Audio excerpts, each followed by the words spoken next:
మందికి మరోసారి తెలియచున్నాను.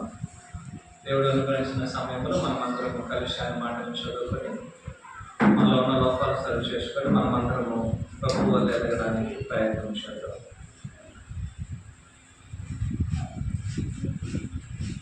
గలతీయులకు రాసిన పత్రిక 6వ అధ్యాయము 10వ వచనం.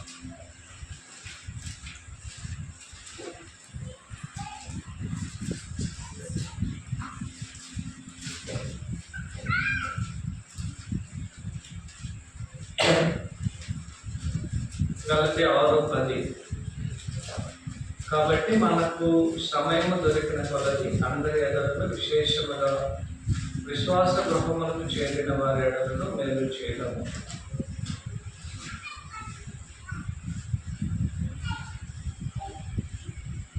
ఇక్కడ ఉపయోగించబడిన ఒక పదాన్ని మీరు ఆలోచించేయండి.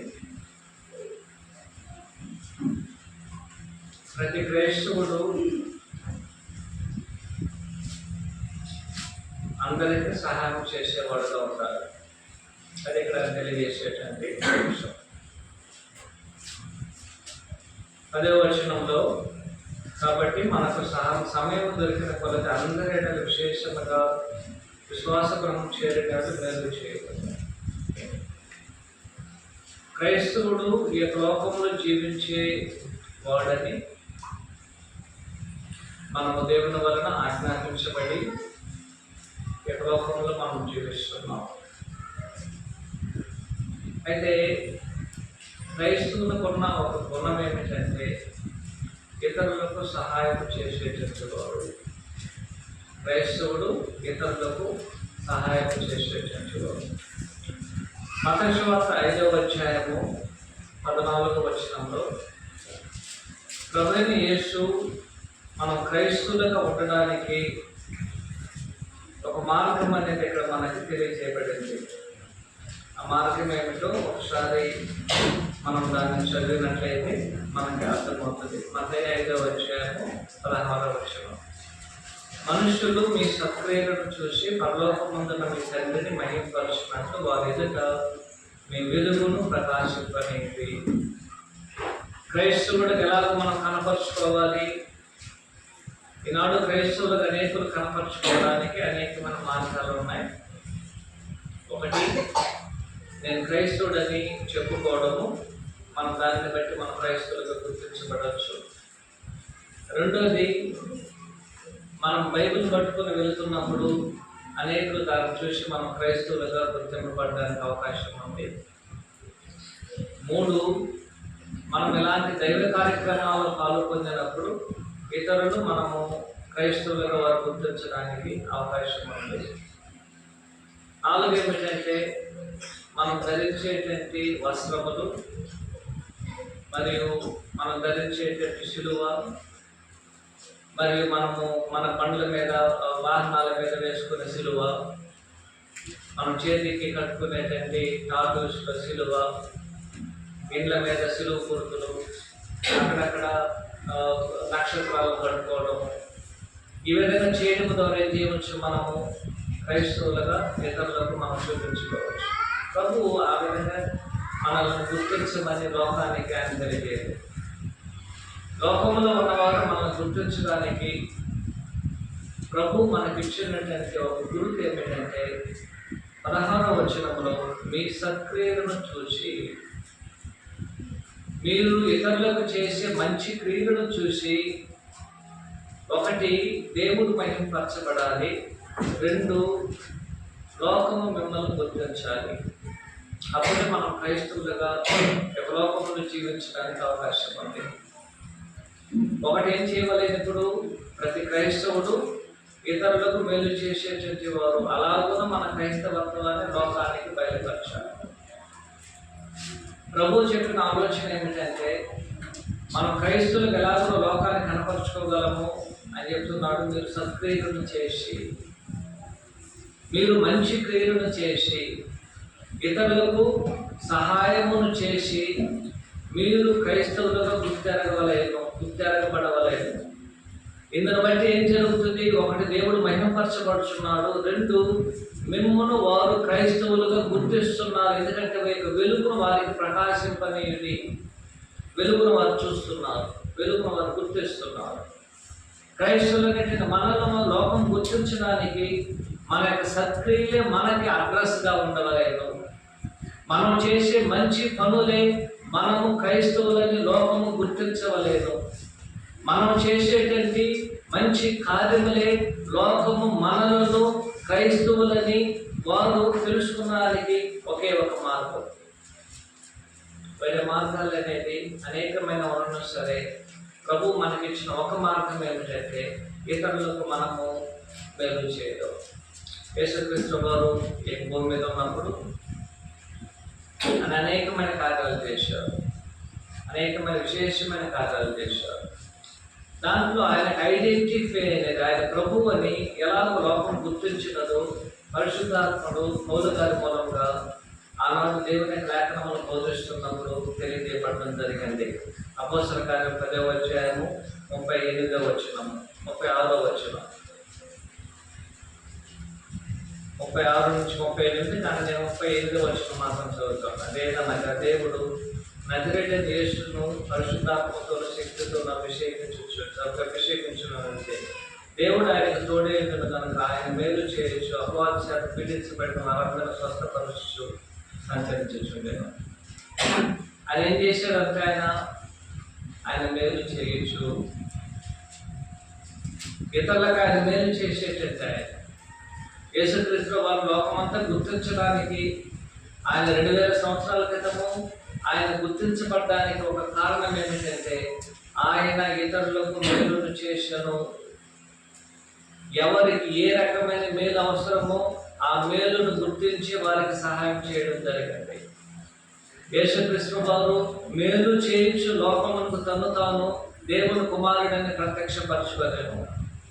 యేసుక్రీస్తు వారు అందరికి మేలు చేయొచ్చు, అందరికి ఆయన ప్రభువు అని ఆయన గుర్తించబడ్డారు. ఆయన లోకమునకు చేసిన ఉన్నతమైన మేలు ఏంటంటే లోకము కొరకు ఆయన మరణించడం. ఆయన లోకము కొరకు చేసిన ఒకే ఒక మేలు, లోకమంతటికి చేసిన ఒక గొప్ప మేలు అంటే లోకంలో ఉన్నటువంటి వారందరి యొక్క పాపములను తాను భరించి ఆయన మరణించడము. దానికి మించిన మేలు ఏది కూడా లేదు. అలాంటి మేలును చివరిగా చేశాడు. అయితే ఆయన దగ్గరికి ఎంతమంది అయితే వచ్చారో వారందరికీ ఏం చేశాడు? ఆయన మేలు చేశాడు. కాబట్టి ఆయన చేసిన మేలును బట్టి ఆయన లోకమునకు తను తాను దేవుని కుమారుడుగాను యేసే క్రీస్తు అనే విషయమును లోకము ఆయన ప్రచురం చేశాడు. అయితే ఇప్పుడు ఆయన శిష్యులను ఉద్దేశాన్ని చెప్తున్న మత్తయి సువార్త 5:16లో మీ సత్క్రియలను చూసి లోకము మిమ్మల్ని గుర్తించాలి. మనం చేసే సత్క్రియలు అనేది మనం క్రైస్తవులుగా ఇతరులు గుర్తించవలేదు. ఈనాడు ఎంతమంది మనం సత్క్రియలు చేస్తున్నామో గమనించాలి. ఎంతమంది మనం ఇతరులకు మేలు చేస్తున్నామో గమనించాలి. ఎంతమంది మనము క్రైస్తవులుగా గుర్తించబడడానికి సత్క్రియలు చేస్తున్నామో ఆలోచించాలి. అనేక సందర్భాల్లో మనం సత్క్రియలు చేయడానికి వెనకండి వేస్తున్నాం. అనేక సందర్భాలలో దేవుని కార్యక్రమాలను మనం నిర్వహించడానికే మనం మేలు చేయడం లేదు.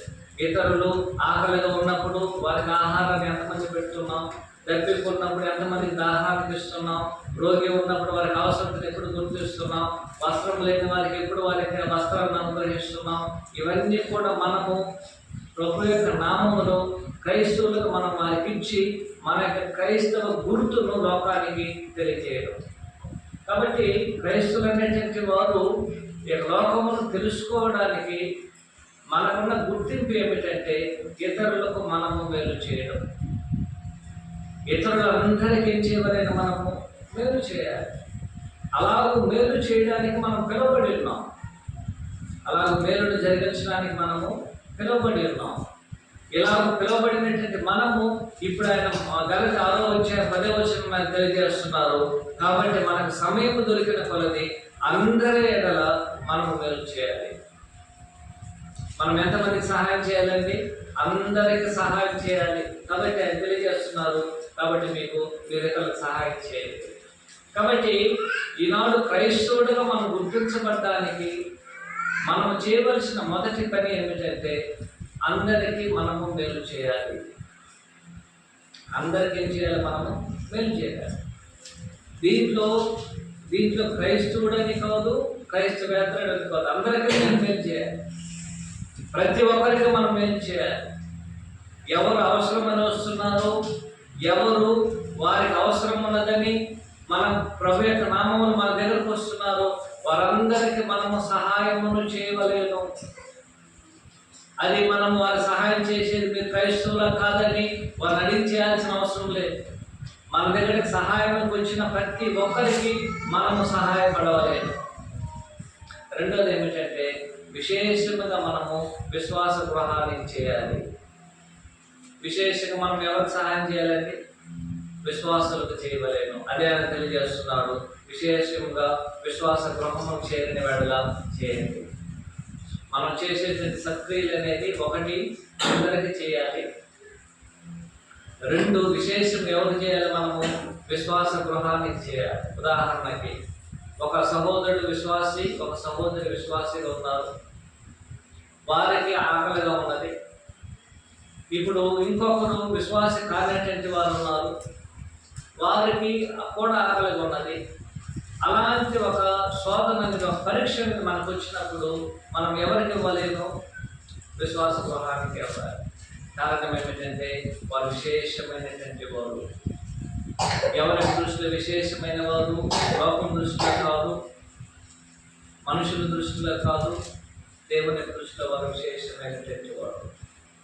అంత విశేషమైనటువంటి వారికి మనం ప్రత్యేకంగా వారికి సహాయం చేయవలేము. ఆ విధంగా మనము సహాయం చేయాలి. అందువలన విశ్వాసం కాని వారికి సహాయం చేయకూడదని అర్థం కాదు, వారికి మనం సహాయం చేయాలి.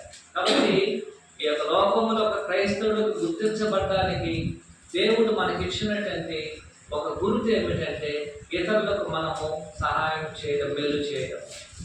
ఇతరులకు మనం ఏం చేయాలి? అందరికీ మేలు చేయాలి. ఇతరులకు మనం మేలు చేయాలి.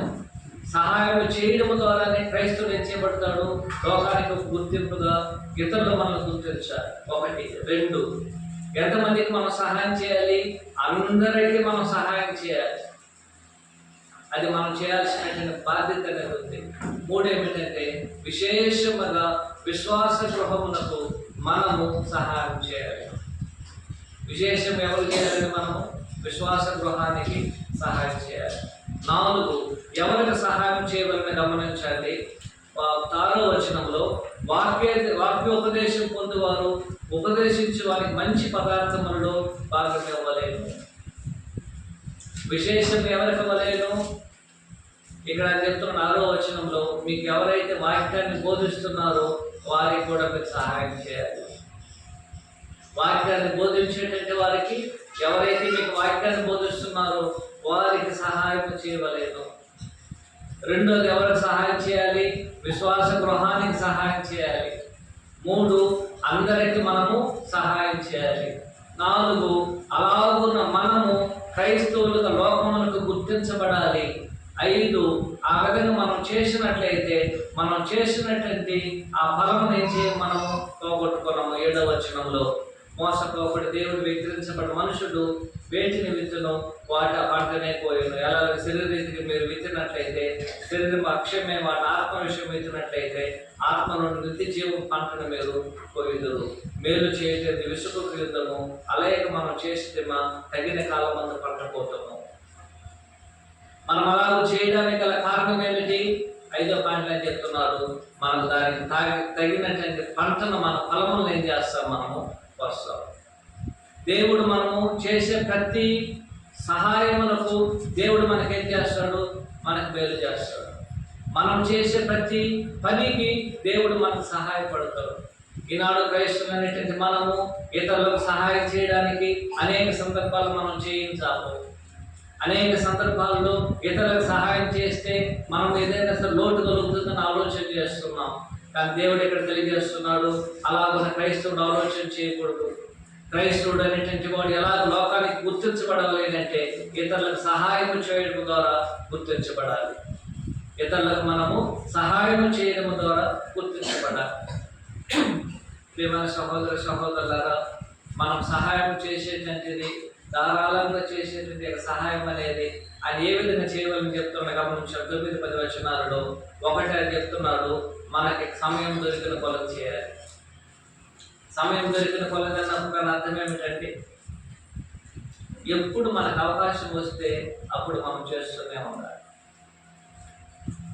ఏ సమయంలో మనకు అవకాశం వచ్చింది మనం సహాయం చేయాలి. సమయం మనకు దొరికిన కొలది మనం ఇతరులకు సహాయం చేయాలి. మనం 1000 రూపాయలు చేయమని చెప్పడం లేదు, 100 రూపాయలు చేయమని చెప్పడం లేదు. మన చేతిలో ఎంతైతే దొరుకుతుందో అంతగా మనం ఇతరులకు సహాయం చేయవలేము. అంతగా మనం ఏం చేయవాలి? ఇతరులకి సహాయం చేయవలేము. కాబట్టి సమయం ఎప్పుడైతే దొరుకుతుందో ఆ సమయాన్ని మనకు ఉపయోగించుకొని అయా సహాయం కొరకు ఎవరైనా వచ్చేటట్లయితే అది సేవకులు కావచ్చును, విశ్వాస గృహం కావచ్చును, లోకంలో ఉన్నవారు ఎవరైనా ఉండొచ్చును. ఏమనొచ్చి ఎవరు మన దగ్గర సహాయానికి వచ్చినా సరే వారందరికీ మనం సహాయమును అందించాలి. రెండోది ఏమిటంటే 9వ వచనం చెప్తున్నాడు ఆయన, ఈ కార్యక్రమాన్ని మనము విసుగుక చేయాలి. విసుక్కోకూడదు. ఇప్పుడే కదా నేను సహాయం చేశాను మళ్ళా వస్తున్నారని విసుక్కోకూడదు. మరలా తెలియజేస్తున్నారు, మనం అలాగే కదా ఆ విషయంలో ఏం చేయకూడదు, మనము అలసిపోకూడదు. అయ్యా ఎంతకాలం చేశాను నాకు ఇంకా నేను చేయలేదని అలుపు అనేది నాకు రాకూడదు. ఒకటి విసుక్కోకూడదు, 2 అలయకూడదు, 3 మనకు సమయం దొరికిన కాలమందు సమయం దొరికిన కొలది మనం సహాయం చేయాలి. ఆ విధంగా చేస్తా అని చెప్తున్నాడు. 9వ వచనం చివరిలో తగిన కాలమందు మనము దానికి ఫలితానికి వస్తాం. తగిన కాలం ఏం చేస్తాం? మనము దానికి పంటను వస్తాం. ఇప్పుడు నేను విత్తాను, ఇప్పుడు ఒక బస్తా మనం విత్తామనుకోండి, ఒక బస్తా ఒడ్లను మనము పొలంలో విత్తినట్లయితే అది కోతకు వచ్చిన తర్వాత ఒకే బస్తా మనకు దొరుకుతుందండి. లేదు, ఒక బస్తాను జరిగితే సుమారు మనము 3-4 బస్తాలు ఎదురు చూస్తాం. ఆ విధంగా పంట అనేది మనకు అభివృద్ధిని ఇస్తుంది. ఇప్పుడు ఆయన చెప్తున్నారు, మనము ఒక బస్తా ఒక 100 రూపాయలు మనం ఇక్కడ సహాయం చేయడం ద్వారా 2 రకాలైన పంటలు కోస్తాం. ఒకటి భూమి మీద పోయవచ్చును, లేనట్లయితే విద్యార్థుల్లో కూడా మనం దాన్ని పోయవచ్చు. ఇక్కడ కోస్తాము, అక్కడ మనకి పంట అనేది దొరుకుతుంది. కాబట్టి ఏ మనుషుడైనా సరే సహాయం చేసేటువంటి దాంట్లో ఎన్నడూ కూడా మనం ఏం చేయకూడదు, విసుక్కోకూడదు. అనేక సందర్భాల్లో మనుషులు ఏం చేస్తున్నారు? విసుక్కుంటున్నారు. అయ్యా నేను ఇప్పుడే కదా సహాయం చేశాను, ఇక మీద నేను ఎలాగ సహాయం చేయాలని ఒక విసుగు అనేది వస్తున్నారు. కానీ మనం అలాగున్నా విసుక్కొనకూడదు, అలయకూడదు, ఆలోచన చేయకూడదు. మనము ఎంత దొరికిన కొలది అంత ఏం చేయాలో మనము ఇతరులకు సహాయం చేయాలి. కాబట్టి క్రైస్తవుడు ఈనాడు లోకానికి తాను తెలుసుకునే ఒక మార్గం ఏమిటంటే ఇతరులకు మనం సహాయం చేయడం ద్వారా మనం క్రైస్తవులకు ఏం చేయవచ్చు, మనం ఇతరులకి చూపించుకోవడానికి అవకాశం అనేది ఉంటున్నది. ఇంకొక రకంగా మనం ఆలోచన చేసినట్టయితే ఆనాడు యేసుక్రీస్తు వారు ఆ శిష్యులను ఉద్దేశించి తెలియజేశారు, అయ్యా మీరు సహాయం చేయడము లేకపోతే మనము ఈ విధంగా చేయడం ద్వారా ఏం జరుగుతుందంటే, మనం ఇతరులకు సహాయం చేయడం ద్వారా ఏం జరుగుతుంది? మత్తయి సువార్త 6వ అధ్యాయము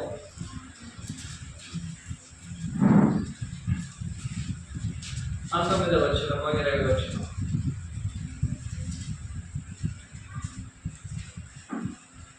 భూమి మీద మీ కొరకు ధనమును కూర్చుకొనవద్దు, అక్కడ చిమ్మిటియు తుప్పును తినివేయును, దొంగలు కన్నము వేసి దొంగిలించెదరు. పరలోకం మీ కొరకు ధనమును కూర్చుకొనడి, అచ్చక చిమ్మిటి అయినను తుప్పు అయినను మీకు తినివేయదు, దొంగలు దానికి కన్నము వేయడు. మీ ధనం ఎక్కడుండు అక్కడే మీ హృదయము ఉండును.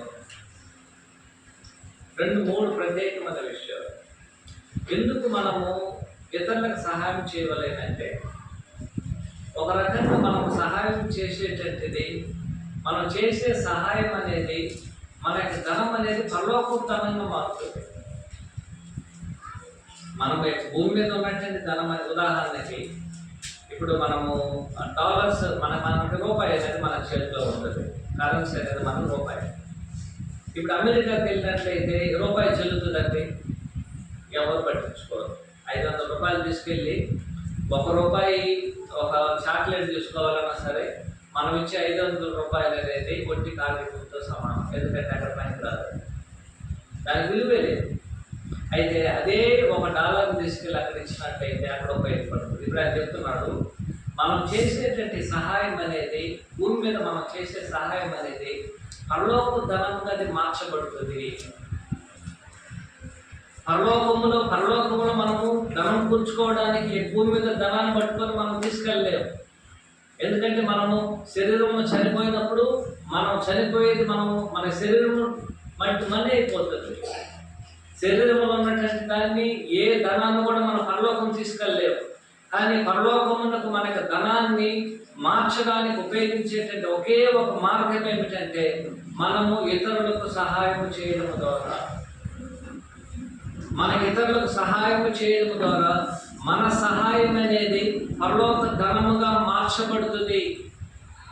మన ధనం అనేది అక్కడ ఉన్నటువంటి పరలోకంలో చేర్చుకోవాలి అంటే ఇక్కడ మనము ఇతరులకు సహాయం చేయవలేను.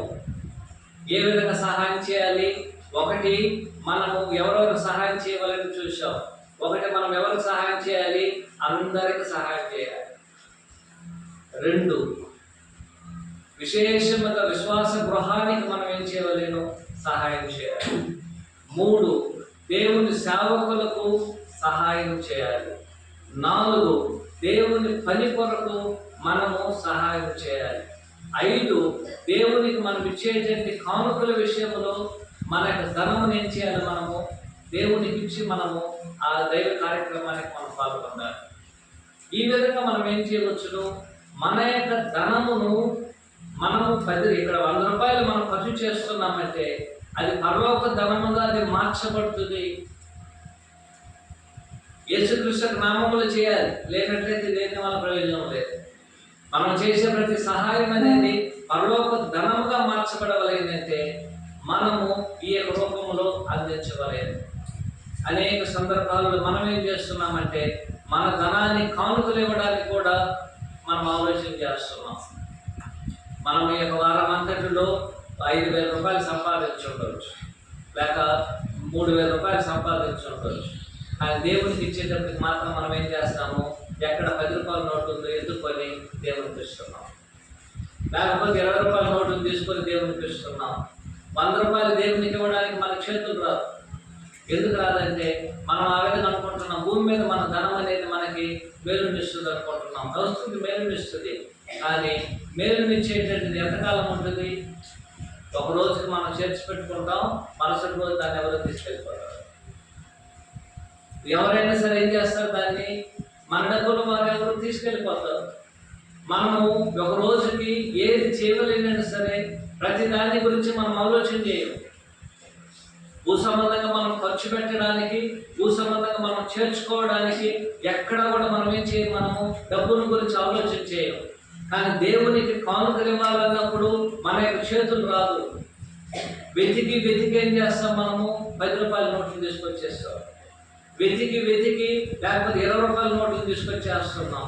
కారణం ఏమిటంటే మన యొక్క ధనం అనేది పరలోకం ముందు చేర్చబడడానికి మనకి ఇష్టం లేకపోవడం. ఆ విధంగా మనము దేవుని కొద్దిగా ఇవ్వడానికి గల కారణము, ఇతరులకు సహాయం చేయలేకపోవడానికి కారణము, దేవుని సేవకులకు ఇవ్వలేకపోవడానికి కారణము, విశ్వాస గృహానికి సహాయపడలేకపోవడానికి కారణము, అందరికి మనం సహాయం చేయకపోవడానికి ఏకైక కారణం ఏమిటంటే యేసుక్రీస్తు వారు చెప్పి 21వ వచనంలో మన హృదయం అనేది పరలోకమందు లేదు. పరలోకమును గురించి మన హృదయం ఆలోచన చేయడం లేదు. పరలోకమును గురించి మనం అక్కడ ధనమును కూర్చుకోవలేదని మనస్సు లేదు, మనకు ఆలోచనే లేదు.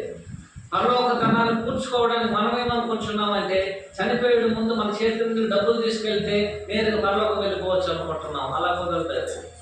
పరలోక భూమిలో ఉన్నట్టయితే మన యొక్క ధనమును పరలోక ధనముగా మార్చడానికి దేవుడు అనేక రకాలైనటువంటి మార్గములను మనకు అనుగ్రహించున్నారు.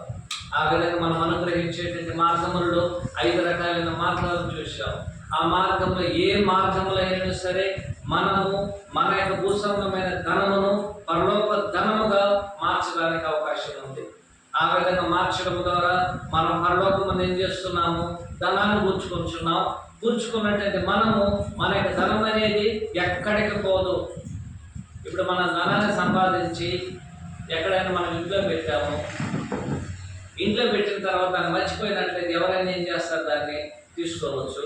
ఒకవేళ ఎవరు తీసుకోకపోయినట్లయితే కొంతకాలానికి ఏమైపోతుంది, అది చిమ్మిడి కొట్టేస్తుంది. దానివల్ల ఉపయోగం అనేది ఉండదు. కొన్ని సందర్భాల్లో మనం ధనాన్ని ఎక్కువగా దాచుకొని ఎవరికి చెప్పకుండా మనం మరణిస్తాం. దానివల్ల ఏం జరుగుతుంది, ఇతరులు దాన్ని తీసేసుకుంటారు. దానివల్ల మనకి ఏ విధమైన ప్రయోజనం లేదు. ఆ ధనం వలన మనకి మరణాన్ని మనం ఆపలేం. ఆ ధనం వలన మనము ఏ విధమైన సమస్యల నుంచి మనం బయటపడలేం. ఆ ధనం వల్ల మనకు ఆత్మను రక్షించుకోలేం. ఆ ధనం వలన మనం పరలోకానికి వెళ్ళలేము. ఆ యొక్క ధనము వలన మనము చేయగలిగిన ఒకే ఒక మేలు ఏమిటంటే ఆ ధనమును పరలోకములో మనం చేర్చి పెట్టుకోవడానికి ప్రయత్నం చేయడం. ఆ విధంగా చేర్చి పెట్టుకోవడానికి మనం చేయవలసింది ఏమిటంటే ఇతరులకు మేలు చేయడం. ఇతరులకు మేలు చేయడం. ఏ విధమైన మేలు చేయవలేను మనం చెప్పామందుకు ముందుగానే, మేలు చేసే దాంట్లో మనము సమయం దొరికిన కొలది మనం మేలు చేయాలి. ఆ విధంగా మేలు చేసే విషయంలో విసుగు కొనకూడదు. మేలు చేసే విషయంలో ఎన్నడూ కూడా మనం అలసిపోకూడదు. ఆ విధంగా మనం మేలు చేయడానికి ఇప్పుడు మనం ఏం చేయవచ్చు, ఆలోచన చేయవచ్చు. ఇప్పుడు మనం కూర్చున్నట్టయితే మనము అవును నేను మేలు చేయాలి, ఎందుకంటే క్రైస్తవుడుగా అలాగున్న మాత్రమే నేను లోకమునకు నన్ను నేను తెలియపరచుకోవాలని ప్రభు చెప్పారు. కాబట్టి ఆ విధంగా నేను తెలియజేసుకుంటానని ఏం చేయవచ్చు, మనకు వచ్చి మనం చెప్పవచ్చు. చెప్పిన తర్వాత ఇక్కడ నుంచి వెళ్ళిపోయిన తర్వాత ఏమైపోతుంది, ఇప్పుడు డబ్బును చూసిన వెంటనే మనసు మారిపోతుంది. నేను ఎందుకు వెళ్ళి వారికి సహాయం చేయాలి, ఎందుకు నేను కానుకలు ఇవ్వాలి, ఎందుకు నేను దేవుని యొక్క సేవ కొరకు ఖర్చు చేయాలి, ఎందుకు దేవుని సేవకులకు నేను ఇవ్వాలి, వాళ్ళకి మంచి జీతాలు వస్తుంది కదా, ఎందుకు నేను విశ్వాస గృహాన్ని చేయాలి, వారు కష్టంలో ఉన్నారు, నాకు తెలుసు వారు కష్టపడాలని, మనం అందరికి ఎందుకు నేను సహాయం చేయాలి, నేను కష్టపడి నేను సంపాదించిన దాన్ని అందరికి నేను ఎందుకు ఇవ్వాలని అనేకమైన ఆలోచనలు వస్తుంది. ఆ విధంగా ఆలోచనలు వచ్చినప్పుడు మనం సహాయం చేయాలని, సరే అవంతా మంచిది కాదు, మనకి భూసంబంధమైన ధనాన్ని పరలోక ధనంగా మార్చడానికి, దేవుడు మార్చడానికి ఒకే మార్గం కాబట్టి మనం సహాయం చేద్దాం ముందుకు వచ్చినా సరే పక్క వాళ్ళ దగ్గర మనం ఆలోచన చేస్తే వాళ్ళు ఏం చేస్తారు, మన ఆలోచన నీరుగా చేస్తారు. ఎందుకు ఇంకా సహాయం చేస్తున్నావు, దాన్ని చేర్చి పెట్టుకుంటే రేపటికి ఏదైనా ఒకటి కొనుక్కోవచ్చు, ఏదైనా కుటుంబానికి అది ఉపయోగపడుతుంది. కాబట్టి ఆ విధంగా సహాయం చేయవచ్చు, వాళ్ళు అలాగే చెప్తారు. అదంతా కూడా జరిగే పని కాదని అనేక మంది ఏం చేస్తారు, మన బలహీనపరిచేస్తారు. మనం సహాయం చేయలేము, ఇతరులు కూడా సహాయం చేయలేరు. ఆ విధంగా లోకం అనేది మనలను మన భూసంబంధమైన ధనాన్ని పరలోక ధనంగా మార్చుకుంటున్నట్లుగా మనల్ని వాళ్ళు బలహీనపరుస్తున్నారు. కాబట్టి యేసుక్రీస్తు వారు చెప్పినటువంటి ఒక ఆలోచన ఏమిటంటే క్రైస్తవుల యొక్క లోకానికి ఎలాగో మనల్ని మనము చూపించుకున్న వాళ్ళని లోకంలో ఉన్నవాడు ఎలాగో మనం గుర్తుపట్టాలి. ఏ విధంగా గుర్తుపట్టాలి, ఒక మార్గం ఏమిటంటే మనం చేసే సక్రియలను వారు చూసి మనం క్రైస్తవులకు వారు గుర్తుపెట్టాలి. ఆ విధంగా సక్రియలు అనేది ఎంతమందికి చేయాలి, 5 రకాలుగా మనం చేయవచ్చు. ఒకటి, మనము కానుకలు ఇచ్చేటప్పుడు దేవునికి మనం ఇస్తున్నాం కాబట్టి ఆ యొక్క ధనం అనేది పరలోక ధనంగా మార్చబడుతుంది. 2, దేవుని పనుల కొరకు, దేవుని సేవ కొరకు మనము లేక దేవుని కార్యక్రమాల కొరకు మనము మన యొక్క ధనాన్ని మనం సహాయపడవచ్చు, మేలు చేయవచ్చు. ఆ ధనము కూడా ఏం చేయబడుతుంది, పరలోక ధనంగా మార్చబడుతుంది. 3వదిగా విశ్వాస గృహానికి మనము సహాయం చేయవలేము. ఆ ధనము కూడా పరలోకము ఏం చేయబడుతుంది, పరలోక ధనంగా మార్చబడుతుంది. 4వది ఏమిటంటే దేవుని సేవకులకు అంటే వాక్యమును బోధించేటువంటి వారికి మనం సహాయం చేయడం పరలోక ధనంగా మార్చబడుతుంది. 5వది ఏమిటంటే అందరికీ మనం సహాయం చేయాలి. ఎందుకంటే యేసుక్రీస్తు మత్తయి సువార్త 5:25 తెలియజేస్తున్న, ఆకలి కొన్నారు మీరు ఆకలి తీర్చారు, నేను తప్పిపోతున్నాను మీరు నీళ్ళు ఇచ్చారు, నేను వస్త్రహీనుడై ఉన్నాను వస్త్రాన్ని ఇచ్చారు, నేను రోగినే ఉన్నాను మీరు చూడవచ్చుంటుంది, నేను చెరసాలలో ఉంటేనే నా కొరకు ప్రార్థన చేశారు. కాబట్టి ఆ విధంగా మనం అందరికి సహాయం చేయడం ద్వారా ఎక్కడ ప్రభు ఉన్నాడో మనకు తెలియదు, ఎవరిలో ప్రభు ఉన్నారో మనకు తెలియదు. కాబట్టి ఈ నా సహోదరులు మీరు నాకు చేశారు కాబట్టి నాకు చేసినారని ప్రభు చెప్తున్నారు. కాబట్టి ఆ విధంగా మనం అందరికీ ఆ విధంగా రూపంలో సహాయం చేయాలి. ఆ విధంగా సహాయం చేసేటువంటి విధానంలో మనము విసుగకూడదు, రెండోది సమయం దొరికిన కొలది చేయాలి. ఆ విధంగా మేలు చేసే విషయంలో ఎన్నడూ కూడా మనం మర్చిపోకూడదు. నాలుగోది ఏమిటంటే, ఎందుకు ఆ విధంగా చేయలేదంటే, ఆ విధంగా మనం ఈ భూస్వర్గమైన ధనమును పరలోక ధనముగా మనం మార్చగలుగుతున్నాం. ఆ విధంగా మార్చేటంటే మనము లోకానికి ఏం తెలియజేస్తున్నామంటే, లోకములో నేను ఉన్నాను సరే, నా హృదయం అనేది పరలోకముందు ఉన్నది. ఎందుకంటే ఎవరి ధనం ఎక్కడ ఉంటుందో అక్కడే వారి హృదయం అనేది ఉంటుంది. నా ధనము భూమి మీద ఉన్నట్లయితే భూమిలో ఎకరాలు చేర్చుకోవాలని ఉంటుంది. నా యొక్క ధనము నా యొక్క హృదయం పరలోకం ముందు ఉన్నట్లయితే పరలోకం ఎలాగో చేర్చుకోవాలని మనకు ఆలోచన ఉంటుంది. ఇప్పుడు ప్రశ్న ఏమిటంటే, నేను ఈ లోకానికి క్రైస్తవుడిగా ఎలాగున్నా ఇతరులకు నేను కనపరచుకోవచ్చున్నాను. లేనట్లయితే ఇతరులు క్రైస్తవుడిగా ఎలాగో గుర్తించబోతున్నారు. ఒక మార్గం ఏమిటంటే, వారికి ఇతర లోకంలో మన సత్క్రియలు చేయడం ద్వారా అది జరుగుతుంది. ఆ విధంగా మనం అందరం చేసి దేవుని మహిమపరిచి నిజమైన క్రైస్తవులుగా ఈ లోకంలో మనం కనపరుచుకున్నాం. ఓపికగా మీ అందరికీ ప్రభువు యేసు క్రీస్తు నామమున వందనాలు తెలియజేసుకుంటూ ఈ కార్యక్రమాన్ని ముగిస్తున్నాను. అందుకున్నారు.